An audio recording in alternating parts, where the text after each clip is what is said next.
Good evening. My name is David Wall. I'm a photographer and media producer. I've been going through one of the worst creative blocks of my life. I was sitting at my computer at 10 p.m. Saturday night, and inspiration struck me, and I realized that there's so many stories left to tell. There's so many stories that every person has walked through that show that depression and mental illness are part of everyone's life in some way or another. And that it's okay to be hurting, and it's okay to feel this way. And I reached out to my followers to ask them for their stories and to give them a place to share their hearts, so I could then share their story as somewhat of a conduit out to the world. This is a short film I created based on that, and it's a story of hope, it's a story of pain. And I beg of you, if you are struggling right now and you feel like this information might be triggering to you, because there is suicide and depression and anxiety disorders that are mentioned and talked about openly in this film, if you are a person that could trigger, please take care of yourself first and don't watch this. So all I have to say, this is a short film. Enjoy. You are so important to the world. You matter so much. And I pray that we never forget it, even in the pain and the suffering. May we never forget how much hope we truly have. Yeah, enjoy.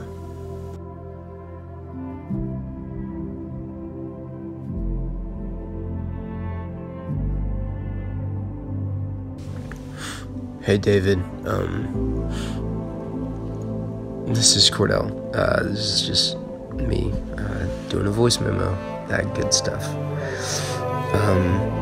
My mental health story really started in about middle school, when I had a great childhood growing up. I had all the things that a kid would want. Great parents who loved me. I had brothers, and sure, we fought, but what brothers don't? I knew my brothers had my back throughout all of my life, and I know they still do today. And I know a lot of my friends are the same way, but it's a lot of times I just feel scared and alone. And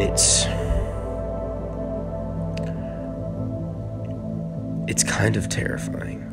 And I got to a point where I could handle everything, and I knew when my dips of depression would go into, and I could feel that sense coming. I knew how to prepare for it, and I learned how to cope with these things. And so by the end of my senior year in high school, I thought I had it all figured out. Or by the end of my junior year, I thought I had it all figured out. And then senior year comes around, and a lot of my friends were upperclassmen, and they went off to college. And so I'm stuck here senior year of high school. I barely have any friends in my school. And I just felt alone. I felt like there was just no control around my life. And then I got a little better by the end of senior year. And then just the beginning of this year, going into freshman year of college, all of it came back. And I had what, after talking to some friends, was definitely my first anxiety attack. And it was terrifying. I couldn't get out of my head. I just felt scared, alone, and out of control, and I didn't know what to do with my life.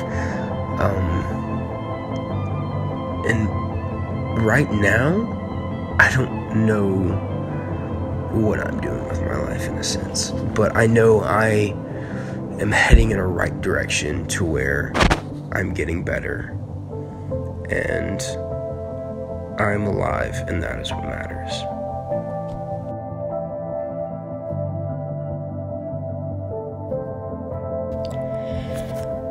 I was young when it started, around 14, I'd say. 6th, 7th grade. It was bad, really bad.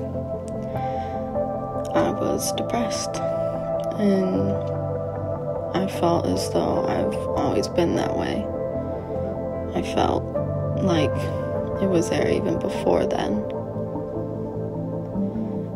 Like it was destined for me. In the summer of 7th grade, going on 8th, I did something. I started cutting myself pretty continuously. I still have scars from it, and I hate them. I hate when people see them. I'm embarrassed. Later in that summer, I attempted to kill myself. And I didn't want to die, but I didn't want to feel the way I did. I went to the hospital for almost a week. It made things worse. I felt like I wasn't wanted by my parents. My mom didn't want me to come home. Made me feel like she didn't want me and I wasn't enough and there was something wrong with me, which, I mean, there was.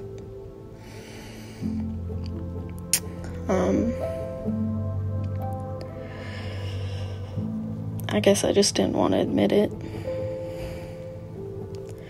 After I was out, my parents tried to get me into therapy. I went to a counselor, and every time I went, I never said a single word. Sat there in silence the entire time. My parents got mad at me for that. They said they wasted money. And then I started talking to my family's church's youth counselor, and it was good. He's a great guy, and he helped. As the time went on, it kind of went away. I mean, it didn't really, but my family didn't talk about it anymore. It was still there, just suppressed in a way, but always there. Still is here, if I'm honest. It comes in waves, but it's there in the background. Anyways, high school came around. The depression seemed to get better, or at least I was able to push it away more easily, but I started having panic attacks now. Usually one every couple of months. I mean, it is what it is, I guess. Just gotta get through it. Junior year was probably the worst. I got into a relationship. It was toxic. She was very manipulative, draining, emotionally abusive. It was pretty terrible, and I blamed myself for a lot of it, even though I knew it wasn't my fault, and some of it was her, and some of it was the depression talking. I cried almost every night. I knew it was bad. I knew I should have cut it off, but I couldn't. That's how toxic relationships are. It's hard to get out of. Lasted a total of 6 to 8 months. Then one day, I stopped it with her, blocked her on everything, quit my job to get away from her, and I got better. Slowly, I recovered from it, but it still affects me. I wouldn't say I regret what happened. I don't hate her. You know, I still think about her every so often. And I wish the best for her. The relationship made me a tougher person. Maybe made me some things more for the worst. I know it did. But senior year, things were better. Depression wasn't as bad. I mean, I had my days, my weeks. But I had a good relationship with the guy. He was sweet, he was caring, he made me happy, and it was healthy. but it didn't last. We both had our issues that we needed to work on. We ended on good terms though. He's an amazing guy. He's very smart, and I'll always wish the best for him. I have my issues, and I know it. Everybody does. I'm scared of commitment and getting married. My mom's been divorced once, my dad's been twice. I don't want to follow my parents. I never want to get divorced. I want kids, and I don't want to put my children through that. Not that my experience was terrible. They got divorced when I was young, so I didn't really experience it. It was okay. The divorce was probably for the best, but I don't want my children to have the chance of going through it. You know, I can see myself being with someone for a long time, maybe forever, but that commitment, marriage part scares me. I go through periods too where I'm totally good, then I'll completely ignore someone and cut them out. And it probably ties into my depression, but it's sometimes more than that. It's something different. And I get in moods where I can't stand anything, like anyone breathing or chewing, someone just moving around, any noise, even their face. Literally everything gets on my nerves, and I feel like I'm going crazy. I don't know what it is that I get like that. I don't really understand myself sometimes. I've been through this a lot. Then I feel like I'm just a mix of other people's personalities, and I'm not my own. At times I feel like I can switch who I am and what I feel like, and I feel like I'm just stuck in one personality sometimes, and others I'm just multiple. It's weird. It's taken me a while to like myself, a long time. And I'm beginning to be okay with myself and be happy with who I am. And I would say meeting people here and going through what I've went through has helped me. Obviously there are things I could work on, but generally I'm okay with myself.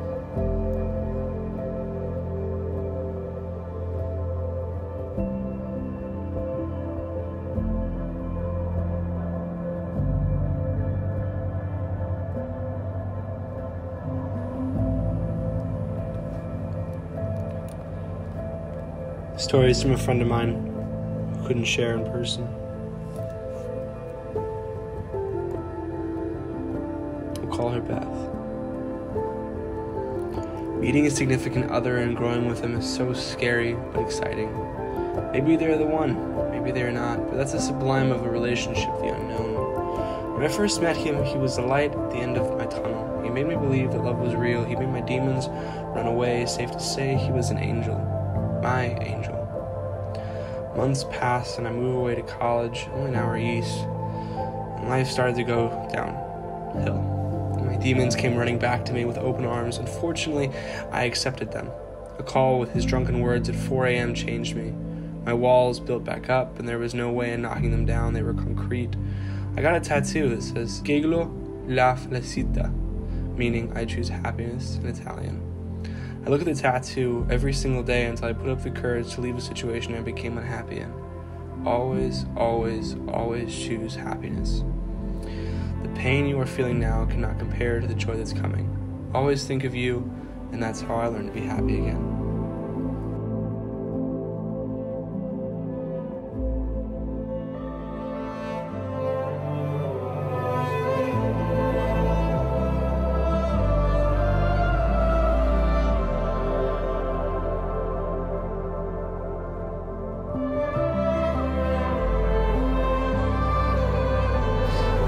Hey David, whenever you asked me to share my story, definitely in the moment I was like, yes, I can do this. I have written out many things on what to say or where to start, and I really don't know where to start, so I thought let's start at the very beginning. I'll start with the story where my sister met a guy and she started to date him. We're going to call him Josh. I'm not going to use his real name. And Josh met my sister. They started dating and he met our family. Josh, unfortunately, is a manipulator and narcissist. And if you guys don't know what a narcissist is, I would say go look it up on Google. But they are master manipulators. A part of being a narcissist is they groom their subject. So Josh would groom my sister and I by showering us with gifts and money and taking us out to eat all the time and faking that he genuinely cares. Once that grooming process is over, which is about a year, for us it was a year, he believes that he has a control over us in our mind, and he did. He made us feel safe and that he was trustworthy. He was not, though. One night, I was watching a movie with my sister and Josh.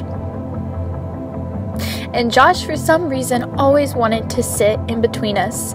I could never sit by my sister. He always wanted to sit in between us when we watched movies. That night, I fell asleep because it was super late and it had been a long day. And we had the covers over us. And that night, I woke up to Josh doing things that he shouldn't have been doing underneath the covers to me, touching me in places that he shouldn't have been. I didn't know how to react, so I froze.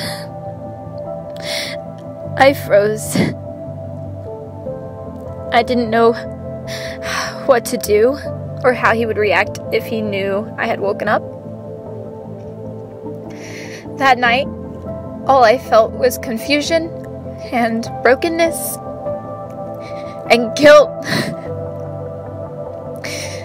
I will cut the story short and say that they ended up getting married anyways. They ended up getting married.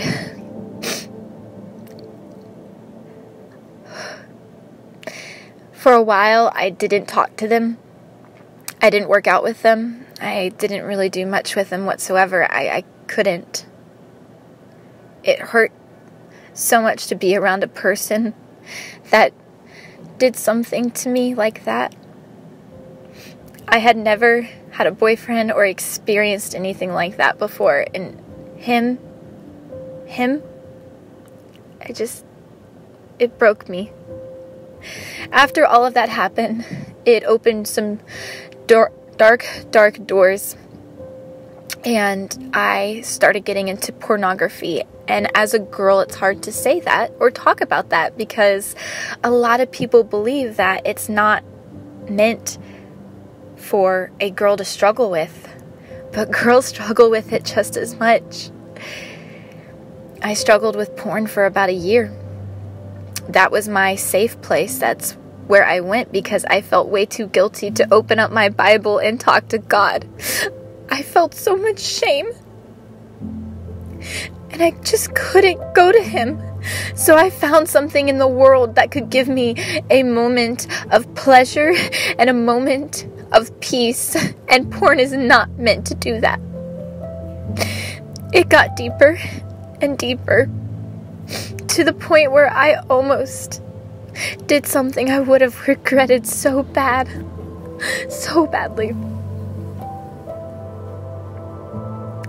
I had to talk to somebody. I had to get free from all of these lies and fear and hurt and brokenness and pain because I felt so lost.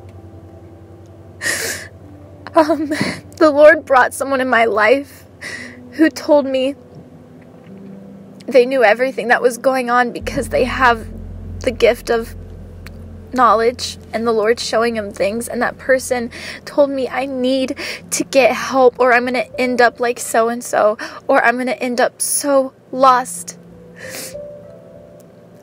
I already felt lost though. The Lord brought some amazing people in my life that I just knew I could trust. And I opened up to them and I told them what I've been through. And the porn addiction. And for a girl, it just felt weird, but my mentor actually had dealt with so many situations that I had dealt with. It was just God giving me somebody. After time, I was starting to heal, and I stopped watching porn, and I can say I haven't seen porn in officially 8 to 9 months.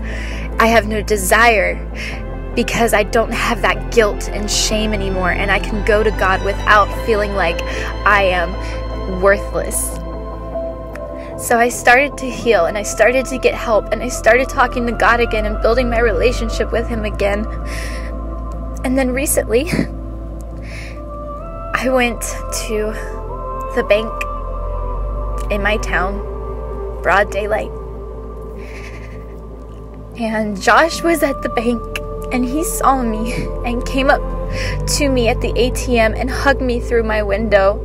Oh, hell, I was so confused. I did not want him touching me. I did not want a hug from Josh. But I let him hug me, hoping he would let go soon. Instead, when he released a little bit, he held me there and tried to force me to kiss him. And I just reopened that wound. And the fear. I was so scared, but I fought because there was no way I'm just gonna kiss him. And he said he wouldn't let me go until I kissed him. After about 5 minutes of fighting him, he let go and started throwing his words at me again, throwing these lies from the devil at me. He was verbally abusive to me during most of our relationship, and he was verbally abusive to my sister as well. I was broken after that, once again, not as deep, just hurting. And overall, I talked to my sister and they got a divorce. But the reason for me to share you this process is because I've been going through things and it hasn't stopped. It goes from that. It goes from that to my sister making bad choices. From that, me losing my boyfriend. From that to me having to learn that I am not in control and that I can't protect everyone, and me having to learn how to make boundaries with my sister because I'm not her protector. God is in control. I am not in control. I've come to a point right now, I've come to a point where I'm in so much pain and I'm crying so much. But at the same time, Jesus has given me so much peace and joy. No matter what comes at me, I will be sad. But He is giving me so many gifts, and He is my protector. Jesus is my protector, and nobody can come at Him. He knows what is best for me. He has amazing plans, and I can see the light around the corner. After 15 months, I am seeing the light around the corner. I am so close. So I'm just gonna keep fighting. Keep fighting whatever comes at me with scripture and truth, and letting God be the one who is in control. The reason I wanted to share all of this is because I don't want you guys to feel alone. I don't want girls that get hurt, that get molested or raped. I don't want you to feel alone. People that have been abused verbally, physically, sexually. You are not alone. Satan wants us to feel alone, but we're not. We are not alone because we have Jesus by our side. And He is all we need. We could lose everything, but technically we're not. When you are a Christian, you forever have Jesus by your side, and He will give you unexplainable peace.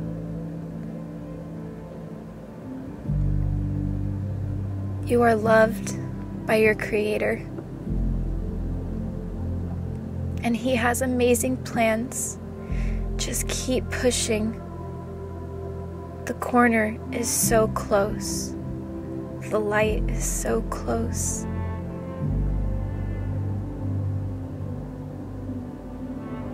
God is able.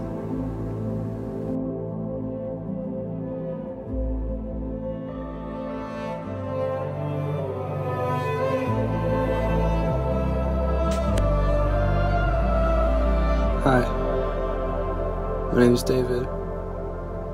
When I thought about this project, I didn't think it would turn into what it has.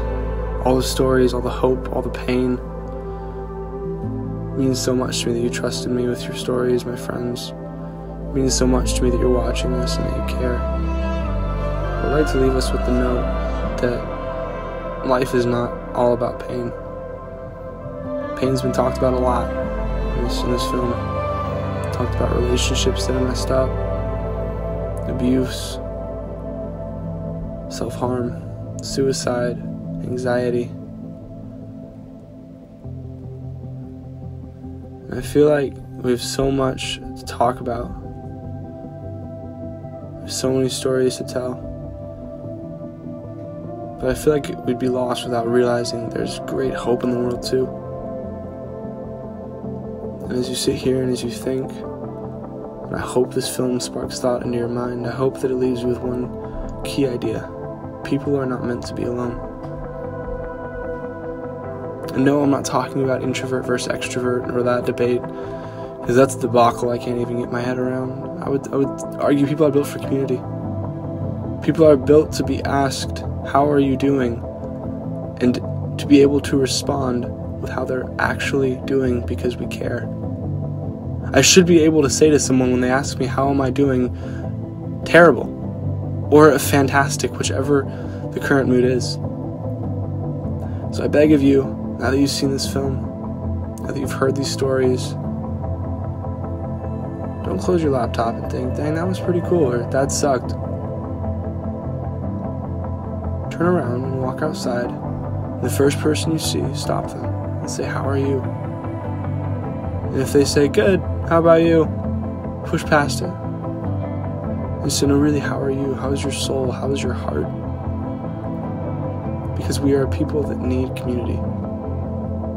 It's funny that in a world that's so connected by social media, we've never felt so alone. I'll share a personal story for myself that I've never felt so alone in my life. I'm constantly surrounded by people. I have 5,000 Instagram followers. I've never felt more alone in my life. There's a difference between being known and actually being known. So I beg of you, as life moves on, care for the people well. Care for the people well. And don't forget that you matter yourself so much. Like, it's ridiculous. I just think about how much you matter to the world, and how much you can change, and how much you can affect reality. And it's a beautiful thing. I'm proud to say I know you. I'm proud that you're part of my family. I'm proud of you. If you need help, please ask for it. If you can give help, give it. But don't be in between. Go out and do good things.